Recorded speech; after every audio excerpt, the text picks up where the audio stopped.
What would you do if your doctor told you that mobility scooter was unnecessary and you should just walk more?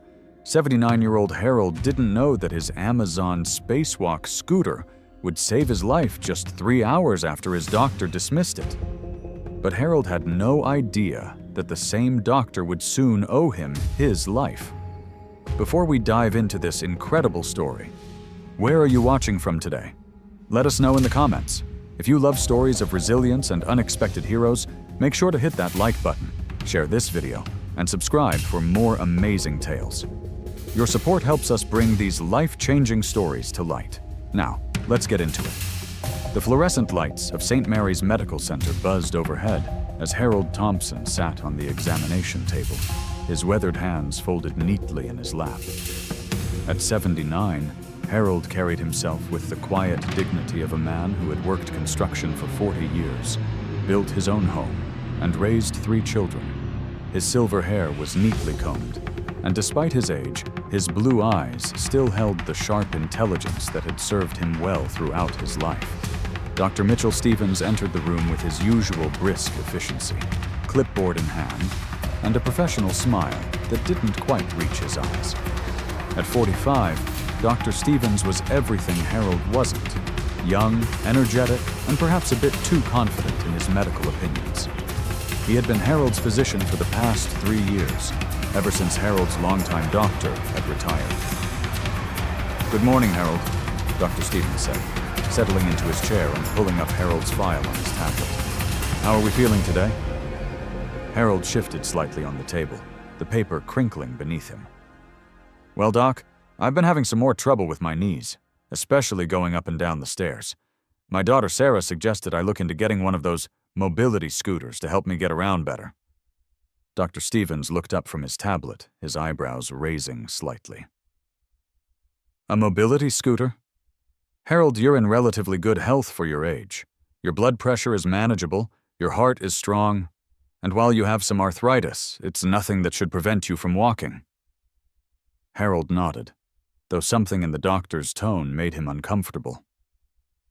"I understand that, Doc, but sometimes the pain gets pretty intense, and I worry about falling. Sarah showed me this scooter online. It's called a Spacewalk, has 4 wheels for stability, can go about 15 miles on a single charge." "Harold," Dr. Stevens interrupted, setting down his tablet and leaning forward. "I'm going to be frank with you. These scooters, they're often just expensive toys that make people lazy. The more you rely on motorized transportation, the weaker your muscles become. What you need is more walking, not less." The words stung more than Harold expected. He had always prided himself on his independence, his ability to take care of himself and his small home in the suburbs of Cleveland. The last thing he wanted was to be seen as lazy or giving up. "But Doc," Harold said quietly, "sometimes I can barely make it to the mailbox without my knees screaming at me." Dr. Stevens waved dismissively. "That's exactly why you need to push through it. Use it or lose it, Harold. Trust me, I've seen too many patients become dependent on these devices when they could have maintained their mobility with proper exercise and determination." Harold felt his cheeks flush with embarrassment. Here he was, asking for help, and his doctor was treating him like a child who wanted a toy rather than a senior citizen dealing with genuine mobility issues. "I've already ordered it," Harold admitted quietly. "It arrives tomorrow." Dr. Stevens sighed and made a note in Harold's file. "Well, if you insist on wasting your money, that's your choice. But I strongly recommend you return it and focus on a proper physical therapy regimen instead. These scooters are just Band-Aids, Harold. They don't solve the real problem."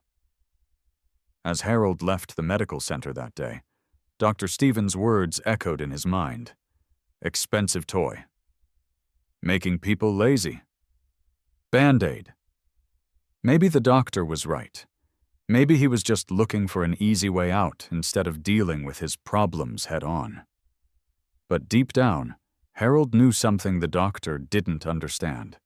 He wasn't afraid of hard work. He was afraid of falling, of not being able to get help if something went wrong, of becoming a burden on his family. The scooter wasn't about laziness.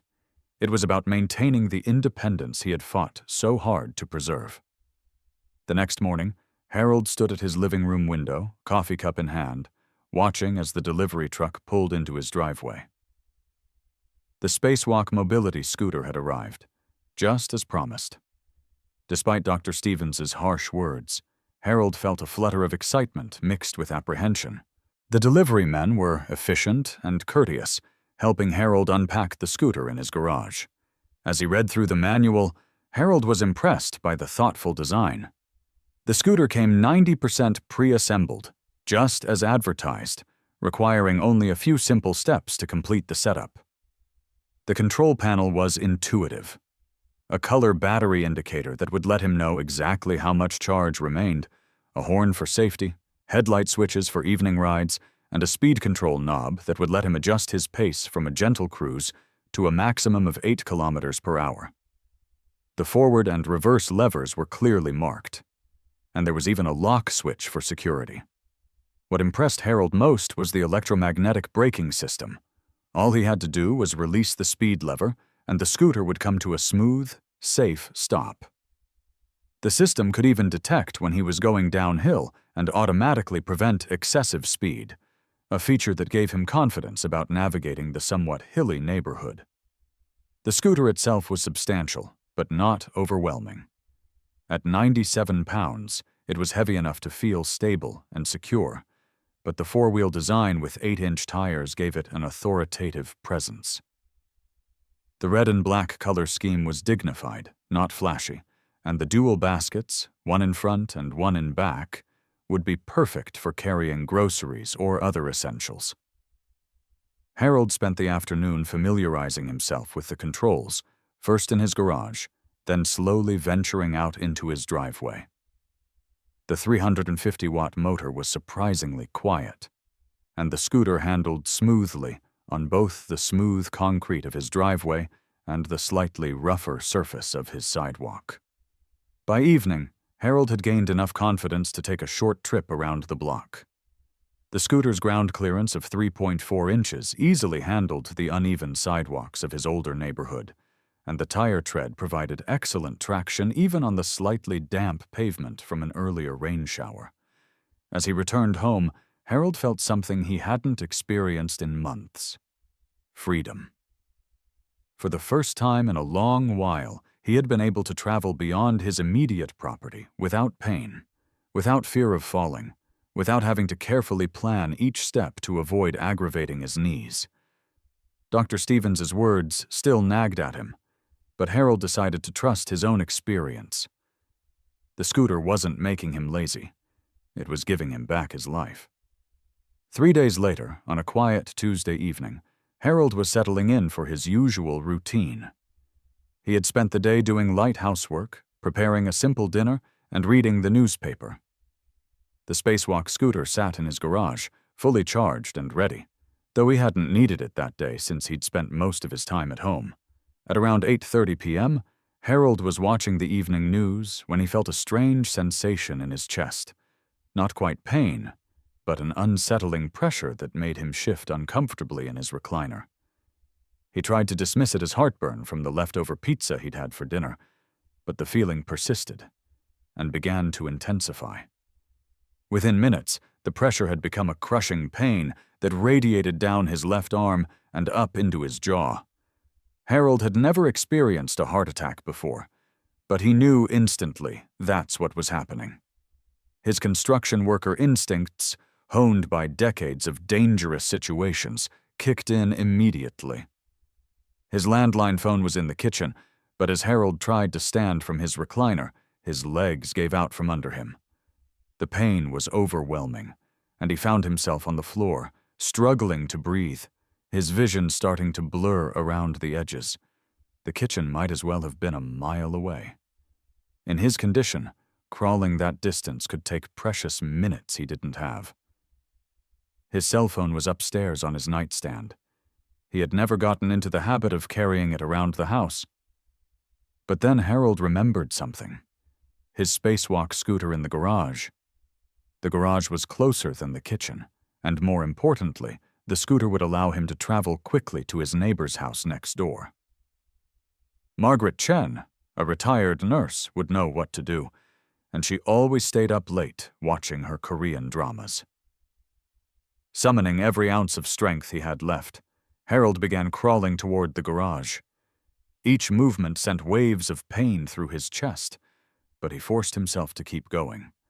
The tile floor of his kitchen felt cold against his palms, and the distance to the garage door seemed to stretch endlessly before him.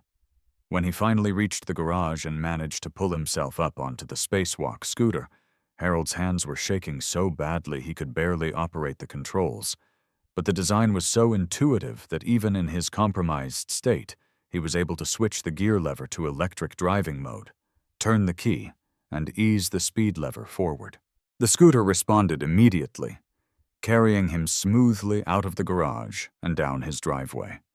The automatic headlights had activated, illuminating the path ahead, and Harold used the horn to alert Margaret as he approached her front door. Margaret Chen was indeed awake, enjoying her nightly routine of tea and television, when she heard the unfamiliar sound of a horn outside. Looking through her window, she was shocked to see Harold on some kind of scooter, slumped over the handlebars, clearly in distress. A retired RN with 40 years of experience, Margaret recognized the signs of a heart attack immediately. She rushed outside, her medical training taking over as she quickly assessed Harold's condition. "Harold, what's happening?" she called out as she approached the scooter. "Heart attack." Harold managed to gasp between labored breaths. "Can't breathe." Margaret immediately called 911 on her cell phone, giving the dispatcher Harold's exact location and condition. While they waited for the ambulance, she helped Harold remain as calm as possible, monitoring his pulse and breathing. "Harold, how did you get here?" Margaret asked, genuinely amazed. "Your house is next door, but in your condition." Harold gestured weakly toward the spacewalk scooter. "Scooter, got me. Here." Margaret looked at the mobility device with new appreciation. She realized that without it, Harold never would have been able to reach help in time. The distance from his living room to her front door, while short in normal circumstances, would have been impossible for someone experiencing a major cardiac event. The ambulance arrived within 6 minutes, and the EMTs immediately began working on Harold. As they prepared to transport him to St. Mary's Medical Center, one of the paramedics asked Margaret how Harold had managed to get to her house. "He used his mobility scooter," Margaret explained.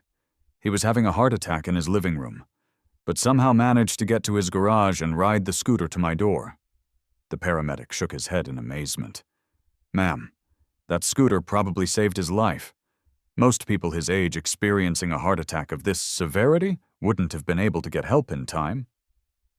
At St. Mary's Medical Center, Dr. Stevens was working the emergency rotation when Harold was brought in. The irony wasn't lost on either of them, as the doctor who had dismissed the scooter as unnecessary found himself treating the man whose life it had just saved. "Harold," Dr. Stevens said, his usual confidence replaced by genuine concern as he reviewed the EKG results. "You've had a significant heart attack. The good news is that you got help quickly enough that we were able to minimize the damage. But I have to ask, how did you manage to get help? Your neighbor said something about a scooter?" Harold, now stabilized and connected to various monitors, managed a weak smile. "The spacewalk scooter, Doc. The one you said that, was unnecessary."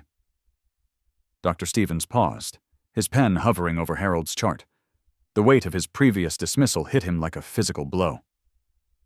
"Harold, I owe you an apology." As the cardiologist on call explained Harold's condition and treatment plan, Dr. Stevens found himself paying close attention to every detail about how Harold had managed to reach help. The timeline was crucial. From the onset of symptoms to receiving medical attention had been less than 15 minutes, thanks entirely to the mobility scooter. "Doctor," the cardiologist said, "your patient is extremely fortunate. Another 10 or 15 minutes delay, and we might be having a very different conversation." Dr. Stevens nodded, understanding the full implications. Harold's unnecessary Amazon purchase had been the difference between life and death. 2 days later, as Harold recovered in his hospital bed, Dr. Stevens made an unusual request. Instead of seeing Harold during regular rounds, he asked to speak with him privately during his break. "Harold," Dr. Stevens began, settling into the chair beside the bed, "I need to say something, and I need you to really hear me. I was wrong about your scooter. Not just a little wrong. Completely, dangerously wrong." Harold looked at his doctor with surprise. In all his years of medical appointments, he had never heard a physician admit to such a significant error in judgment. "Doc, you were just doing what you thought was best," Harold said graciously. "No," Dr. Stevens shook his head firmly. "I was being arrogant. I made assumptions about your needs, your lifestyle, and your judgment.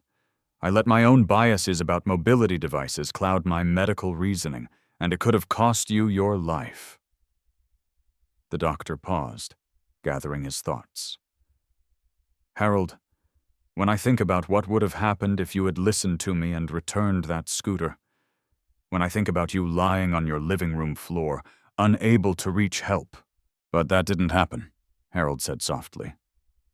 "Because you trusted your own instincts over my medical advice," Dr. Stevens replied. "And you were right to do so. That spacewalk scooter didn't make you lazy, Harold. It gave you independence, mobility, and ultimately, it saved your life." Dr. Stevens made a decision that would change his practice forever. From that day forward, he began approaching mobility aids not as signs of weakness or surrender, but as tools that could enhance quality of life and, in some cases, preserve life itself.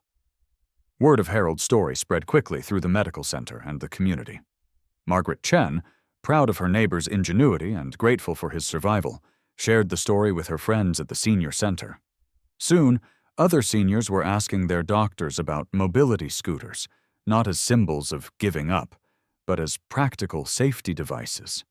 Dr. Stevens began incorporating Harold's story into his consultations with other patients facing mobility challenges.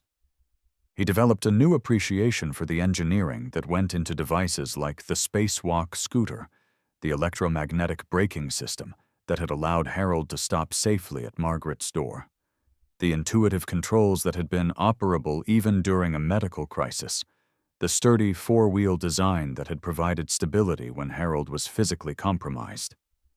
Harold made a full recovery, and his first trip after being discharged from the hospital was on his Spacewalk scooter. This time, instead of feeling embarrassed about using it, he felt proud. The scooter had proven itself to be far more than a convenience. It had been a lifeline. 6 months later, Dr. Stevens invited Harold to speak at a medical conference about the role of mobility aids in emergency situations. Harold, now a confident scooter user who had regained much of his independence, shared his story with an audience of physicians and healthcare workers. "I used to think asking for help was a sign of weakness," Harold told the audience. "But that scooter taught me that accepting the right help at the right time isn't about giving up. It's about staying in the game. And sometimes, staying in the game means staying alive." And just like that, a doctor's dismissal became a life-saving revelation. Harold's story reminds us that sometimes the things we're told are unnecessary turn out to be the most necessary of all. His Spacewalk mobility scooter didn't just give him mobility, it gave him a second chance at life. This story isn't just about one man and his scooter. It's about the importance of listening to our own needs, trusting our instincts, and understanding that independence comes in many forms. Sometimes, accepting help is the most independent thing we can do. If this story moved you, make sure to subscribe to our channel for more incredible tales of resilience, unexpected heroes, and life-changing moments. Hit that notification bell so you never miss an update, and share this video with anyone who might need to hear Harold's inspiring story. Thanks for watching. And remember, you never know when your unnecessary purchase might turn out to be the most important decision you've ever made. I'll see you in the next one.